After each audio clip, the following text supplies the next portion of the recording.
গল্প শুনুন সঙ্গে বাপন চ্যানেলে আপনাদের স্বাগত। আজকের গল্প নারায়ণ গঙ্গোপাধ্যায়ের লেখা ওস্তাদে ওস্তাদে। দারুণ গরমে বিখ্যাত বৈজ্ঞানিক বজ্রেশ্বর গড়গড়ির ঘুম ভাঙল। ঘরে ইলেকট্রিক পাখা ঘুরছিল, সেটা কখন থেমে গেছে। একটা 5 পাওয়ারের নীল বেডসাইড ল্যাম্প জ্বলে, সেটাও নিভে রয়েছে। বাইরের জানালায় গুমোট মেঘে ঢাকা থমথমে ভাদ্রের আকাশ, চারিদিকে নিরেট অন্ধকার। ঘরের ভেতরে যেন সারি সারি কষ্টি পাথরের দেওয়াল তুলে দিয়েছে কেউ। তার মানে আজও ইলেকট্রিক ফেল করেছে। প্রায়ই এই কাণ্ড হচ্ছে আজকাল। জ্বালাতন করে মারল। তবু দেখা যাক একবার। বিছানা ছেড়ে উঠতে গেলেন বজ্রেশ্বরবাবু। তখন কে যেন কর্কশ খসখসে গলায় বললে, বিছানা থেকে নামবেন না, যেমন আছেন তেমনি থাকুন। বজ্রেশ্বর বুঝলেন, অন্ধকারে যদিও তিনি কাউকে দেখতে পাচ্ছেন না, কিন্তু ঘরে আর একজন কেউ আছে যে তাকে দেখছে এবং লক্ষ্য করছে। সে যে কে হতে পারে, চালাক লোক গড়গড়ির সেটা বুঝতে একটু দেরি হল না। তবু ভদ্রতা করে জিজ্ঞেস করলেন, মাঝরাতে আমার ঘরে ঢুকে আলো ফালো নিভিয়ে ভূতের মতন বসে রয়েছেন, কে আপনি? উত্তরে এলো, আমি ভূত। ভূত? তা গরম টরম লাগছে না আপনার? আলো না হয় নাই জ্বাললেন, কিন্তু পাখাটা খুলতে আপত্তি আছে কি? আপত্তি ছিল না, কিন্তু নিচের মেন সুইচ অফ করে দিয়েছি। ভালোই করেছেন। গড়গড়ি বিরক্ত হলেন। তাহলে গরম আর ঘামে হালুয়া হন বসে বসে। বেশিক্ষণ বসতে আসিনি, একটু দরকার আছে আপনাদের সঙ্গে, সেটা মিটলেই চলে যাব। কি, ঘাড় মটকাতে চান? গড়গড়ি গম্ভীর হয়ে বললেন, ওতে সুবিধে হবে না। আমার বয়স হয়েছে বটে, কিন্তু ছেলেবেলায় মশাই জাপানি ওস্তাদের কাছে জুজুৎসু শিখেছিলাম। তার একটা প্যাঁচও আমি ভুলিনি। ও সব চালাকির চেষ্টা করবেন না। আর যদি ভেংচি টেংচি কেটে ভয় দেখাতে চান, তাহলে আলোটা জ্বালুন, নইলে চাঁদমুখ দেখব কি করে? অন্ধকারে আপনার ভ্যাংচানি স্রেফ বাজে খরচ হয়ে যাবে। ভূত জবাব দিলে না। ঘুরঘুর ঘুং ঘুং করে খানিকটা কাশল। কিরকম বিচ্ছিরি করে কাশলেন আপনি? হুপিং কাছেই আছে নাকি? কি বকছেন পাগলের মতো? ভূত বিরক্ত হল। আপনি না একজন সায়েন্টিস্ট? বুড়ো বয়সে কারো হুপিং কাফ হয়? ভূতের খবর কি করে জানবো মশাই? কোঁচার খুঁটে হাওয়া খেতে খেতে গড়গড়ি বললেন, কখনো তো রিসার্চ করার সুযোগ পাইনি। আপনিই হচ্ছে আমার জীবনের প্রথম ভূত। অবশ্যই আমার এক ভাইপো ছিল, তার নাম ভূত। ছেলেবেলায় গায়ে কালি ঝুলি মেখে থাকতো বলে আমি তাকে ডাকতাম ভূত। কিন্তু এখন সে ডেপুটি ম্যাজিস্ট্রেট হয়েছে। লোকে বলে কমলাক্ষ বাবু। ভূত কিংবা ভূত নামে তাকে যদি আপনি ডাকেন, সে রেগে গিয়ে আপনাকে জেল দিতে পারে। শুনে ভূত একটা হাই তুলল। বললে, আপনার সেই কমলাক্ষকে আমি ভূত বা ভূত কোনো নামেই ডাকতে চাই না। ডাকবার কোনো দরকার দেখছি না। আমি আপনার কাছেই এসেছি। আমার কাছে এসেছেন তো সুইচ টুইচ বন্ধ করে দিয়ে অন্ধকারে হুতুম থুমোর মতো বসে রয়েছেন কেন? কি বলতে চান চটপট বলে ফেলুন। আপনারা নয় রাত্রে চড়ে বেড়ান, কিন্তু আমাদের যে এটা ঘুমোবার টাইম, সে কথা ভুলে যাবেন না। কথাবার্তা শেষ করে তাড়াতাড়ি উঠে পড়ুন। কাল সকালে আবার আমার গোটা কয়েক শক্ত শক্ত অঙ্ক কষতে হবে।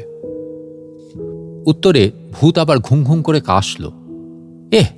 এ কাশি তো আপনার ভালো নয়, ক্রনিক বলে মনে হচ্ছে।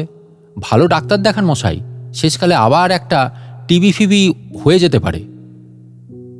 দেখুন, ওসব অলক্ষণে কথা বলে কু ডাকবেন না। শুনলেই বুক কেঁপে ওঠে। টিবি আমার হবে কেন? আমার 70-এর হোক। তা হোক, কিন্তু আপনার 70 কে? ভূতের রোজা বুঝি? শুধু ভূতের রোজা কেন, অনেকেই আছে, তার মধ্যে আপনিও একজন। আমিও? বজ্রেশ্বর গড়গড়ি একটা খাবি খেলেন। আমাকে আবার টানছেন কেন এর ভেতরে? আমি তো মশাই ভূত সম্পর্কে কোনোদিন কোনো কমেন্ট করিনি। ভূত বিশেষ মানিটানি না বটে, কিন্তু চিরকাল তাদের সমীহ করে থাকি। আরে বকবকানি রাখুন মশাই, এবার কাজের কথা হোক। হোক, কিন্তু বেশি দেরি করবেন না, আমার একটু ঘুমোনো দরকার। শুনুন, আপনি কালকের খবরের কাগজে একটা প্রবন্ধ লিখেছেন। তাতে জানিয়েছেন বাড়িতে আপনি একা থাকেন, সদর বন্ধ করেন না, আলমারির চাবি খুলে রাখেন, আর সেই আলমারিতে নগদ 10,000 টাকা রেখে দিয়েছেন। সত্যি কি না? কানের কাছে একটা মশা অন্ধকারে পিনপিন করে উঠছিল। সেটাকে মারবার ব্যর্থ চেষ্টায় গড়গড়ি 2 হাতে চটাস করে তালি বাজালেন। তারপর বললেন, হ্যাঁ সত্য। সেই প্রবন্ধে আপনি আরও লিখেছেন যে ভারতবর্ষে এমন কোনো চোর নেই যে আপনার আলমারি থেকে সে টাকা চুরি করতে পারে, কারণ আপনার ঘুম খুব পাতলা, নেংটি ইঁদুরের পায়ের আওয়াজে পর্যন্ত জেগে ওঠেন। আপনার বালিশের নিচে দুটো টোটা ভরা রিভলভার থাকে, আর আপনি 2 হাতে গুলি চালাতে পারেন। এক কথায় আপনি সারা দেশের চোরকে চ্যালেঞ্জ করেছেন, তাদের ইন্টেলিজেন্সকে ঠাট্টা করেছেন কি না? ভূতের গলা খুব কঠোর বলে মনে হয়। আগে তাও করেছি। এবার গড়গড়ি হাই তুললেন এবং মুখের কাছে তুড়ি দিলেন একটা। প্রবন্ধের শেষে আপনি বলেছেন, যদি কোনো চোর আলমারি থেকে সেই টাকা গায়েব করতে পারে, তাহলে বেলা 3টের সময় আপনি গড়ের মাঠে গিয়ে গুনে গুনে 61টা ডিগবাজি খাবেন। আপনাকে সে সুযোগ দিতেই আমি এসেছি। মানে আমি। ভূত আবার ঘঙর ঘঙর করে কাশতে লাগলো। না মশাই, আপনার কাশিটা আদৌ ভালো ঠেকছে না। আমার টেবিলে বাসকের সিরাপ আছে, অনুমতি করেন তো উঠে 1 ডোজ খাইয়ে দিই আপনাকে? থামুন, সিরাপে আমার দরকার নেই, ভূত ধমকে বললে। যেখানে আছেন সেখানেই চুপ করে বসে থাকুন। আর শুনুন, কালকেই তাহলে গড়ের মাঠে ডিগবাজি খাওয়ার জন্য তৈরি হন। আপনার মতো একটা বেঁটে আর ভুঁড়ো লোক হাফ প্যান্ট পরে ডিগবাজি খাচ্ছে, এটা দেখতে আমার খুব ভালোই লাগবে। অবশ্যই দর্শকদের ভেতরে আমায় আপনি চিনতে পারবেন না। তার মানে আমার 10,000 টাকা এখন আপনার পকেটে? নির্ঘাত। আর আমার রিভলভার 2টো? আমার 2 হাতে। আপনার দিকেই তাক করে রয়েছি।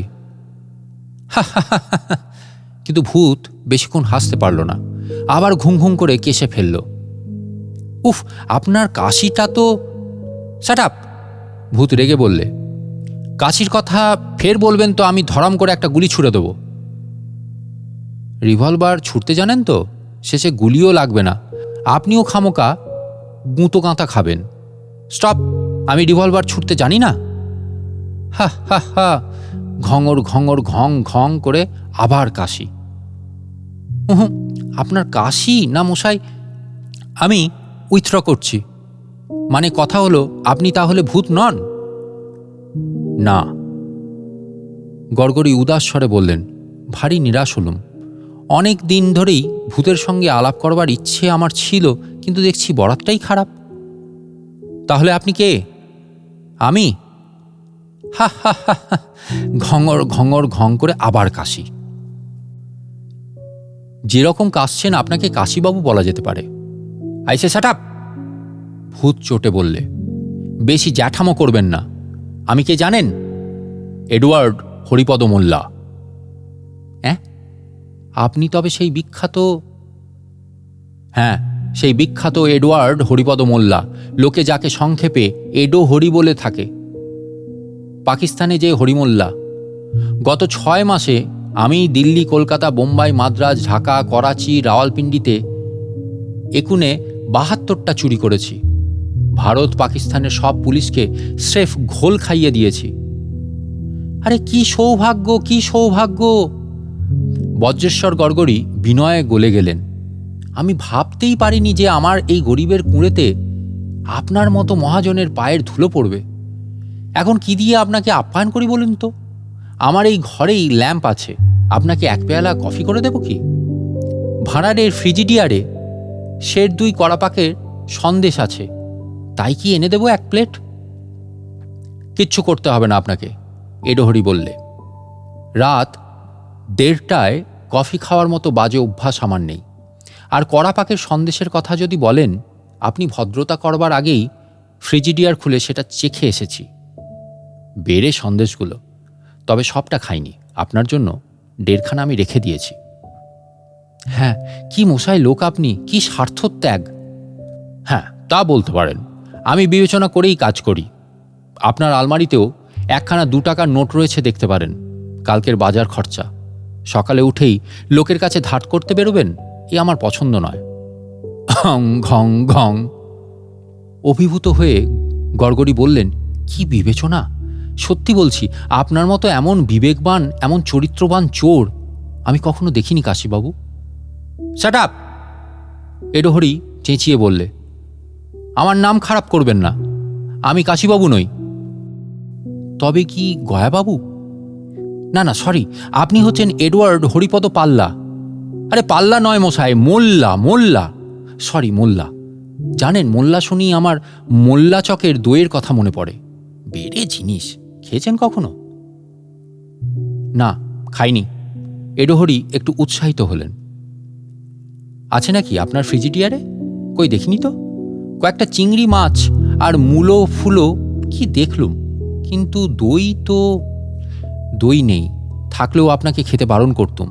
আপনার যা কাশির ধাত, রাতে দই খাওয়া আদৌ ঠিক নয়। থামুন, বারবার কাশি কাশি বলবেন না, ওতে আমার মেজাজ খারাপ হয়ে যায়। শুনুন, আপনাকে আমি বলতে চাই যে এইবারে আমি পাশের এই জানলাটি দিয়ে চলে যাব।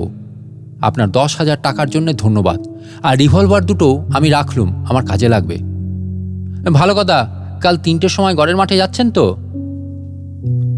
যেতেই হবে, উপায় নেই তো। বজ্রেশ্বর গড়গড়ি একটা দীর্ঘশ্বাস ফেললেন। আমি ভেবেছিলুম ছিঁচকে চোরদের নিয়ে একটু রগড় করব, কিন্তু স্বয়ং চোর সম্রাট আপনি এসে পড়বেন, সেটা বুঝলে কি আর ওসব ধাস্তামো করতে যায়? তা দয়া করে একটা উপকার যদি। কি উপকার? এডোহরি প্রসন্ন হয়ে জিজ্ঞেস করলেন। আপনি আমার মোটা গদিওয়ালা ডেক চেয়ারটাতেই বসে আছেন তো? নিশ্চয়ই। খুব ভালো চেয়ার মশাই, বসে যা আরাম। নেহাত পেল্লায় বড়, নইলে কাঁধে করেই নিয়ে যেতুম। ধন্যবাদ। তা একটা কাজ করবেন, চেয়ারের পাশেই টিপয়ের ওপর টেলিফোন আছে। মানে টিপয় শুদ্ধ ফোনটা যদি এগিয়ে দিতে পারেন, তাহলে আমি লালবাজারে একটা খবর দিতুম। লালবাজারে কেন? বারে, তারা তো আপনাকে অনেক দিন ধরে খুঁজছে কি না, একবার দেখতে পেলে ভারী খুশি হতো। তাই নাকি? ঘং ঘং ঘং, আবার কাশি। একসঙ্গেই হাসলেন আর কাশলেন এডওয়ার্ড হরিপদ মোল্লা। আরে তাদের খুশি করতে আমার মোটেই ইচ্ছে নেই, বুঝলেন না? আর সারাদিন চোর টোর ধরে বেচারা এখন ঘুমোচ্ছে। এত রাতে আর তাদের কাঁচা ঘুম ভাঙিয়ে কি লাভ? তাছাড়া টেলিফোনের লাইনটাও আমি কেটে রেখেছি। কেটেছেন নাকি? তাহলে কি আর হবে, ভাঁড়ারের কাবার্ডে আর একটা লুকোনো ফোন আছে, সেইটা দিয়েই একটা রিং করি, আর নিচের সুইচটাও খুলে দিয়ে আসি। হ্যাঁ, ভাঁড়ারের কাবার্ডে ফোন আছে? এডওয়ার্ড হরিপদ মোল্লা লাফিয়ে উঠতে গেলেন এবং পরক্ষণেই দারুণ একটা চিৎকার ছাড়লেন। এ কি? এবার বজ্রেশ্বর গড়গড়ি গোঁফে তা দিলেন, বললেন, ও কিছু না, চেয়ারটাকে আপনি পছন্দ করেছেন, চেয়ারটাও খুব পছন্দ হয়েছে আপনাকে। ঘাড়ে আপনি বসে পড়বার সঙ্গে সঙ্গে 2 পাশ থেকে দুটো লোহার হাতল এসে বেরির মতন আপনার কোমর আটকে ধরেছে। সকালে কামান না এলে ও আর খোলা যাবে না। হ্যাঁ, আগে এই সব নিয়েই তো আমার বৈজ্ঞানিক গবেষণা। ওই চেয়ারটা যে আমি স্পেশাল আপনার জন্যই তৈরি করেছি। আমার জন্যে? হ্যাঁ, বাইরে মেঘের ফাঁক দিয়ে চাঁদ উঠেছিল, তার আলো পড়েছিল ঘরে। সেই আলোয় এডোহরির ঝিঙের মতো মুখখানা দেখতে পেলেন গড়গড়ি। এডোহরি খাবি খেয়ে আবার বললেন, আমার জন্যে? কি করা যায় বলুন? লালবাজার কিছুতেই আপনাকে কায়দা করতে না পেরে আমার শরণ নিয়েছিল। শান্তিপ্রিয় নাগরিকদের কর্তব্য হিসেবে আমি মাঝে মাঝে তাদের সাহায্য করে থাকি। তাই আপনার জন্যেও কিছু আয়োজন আমি করে রেখেছি। ওটায় না বসে আপনি যদি টুলটায় চাপতেন, তাহলে হঠাৎ সেটার মাঝখানে ফাঁক হয়ে আপনি গলে যেতেন বস্তাবন্দির মতো। যদি মোড়ায় বসতেন, চারদিক থেকে চামড়ার বেল্ট নাগপাশের মতো আষ্টে পিষ্টে বেঁধে ফেলতো আপনাকে। ডেক চেয়ারে বসেই ভালো করেছেন, সবচাইতে আরামেই রয়েছেন আপনি। হরিপদ মোল্লা আর্তনাদ করলেন, আমার 2 হাতে 2টো রিভলভার, গুলি করব। টয় পিস্তল, ফুট করে আওয়াজ হবে কেবল। শুনুন, প্রবন্ধটাও আপনার আশাতেই লেখা, জানতুম চ্যালেঞ্জ আপনি নেবেনই। তা আপনি আরাম করে বসুন, আমি ফোনটা করে আসি। সুইচটাও খুলে দিই, গরমে প্রাণ গেল মশাই। উত্তরে হরিমোল্লা ঘং ঘং ঘঙর ঘং করে কাশলেন। আপনার এই কাশিটা আদৌ ভালো নয়, টিবি ফিবি হয়ে যেতে পারে। এক ডোজ সিরাপ না খাইয়ে কিছুতেই লালবাজারে আপনাকে আমি যেতে দেব না কাশীবাবু। এই বলে বজ্রেশ্বর গড়গড়ি ভাঁড়ারের দিকে পা বাড়ালেন। আপনারা শুনছিলেন গল্প শুনুন সঙ্গে বাপন চ্যানেলে আজকের গল্প নারায়ণ গঙ্গোপাধ্যায়ের লেখা ওস্তাদে ওস্তাদে। গল্পটি সংগ্রহ করা হয়েছে সন্দেশ পত্রিকার ৪র্থ বর্ষ ৫ম সংখ্যা, ভাদ্র আশ্বিনের সংখ্যা ১৩৭১ বঙ্গাব্দ। গল্পটি ভালো লেগে থাকলে ভিডিওটিতে লাইক করে এবং চ্যানেলটিকে সাবস্ক্রাইব করে পাশে থাকবেন। আবার দেখা হচ্ছে পরবর্তী গল্পে। আজকের মতো টাটা।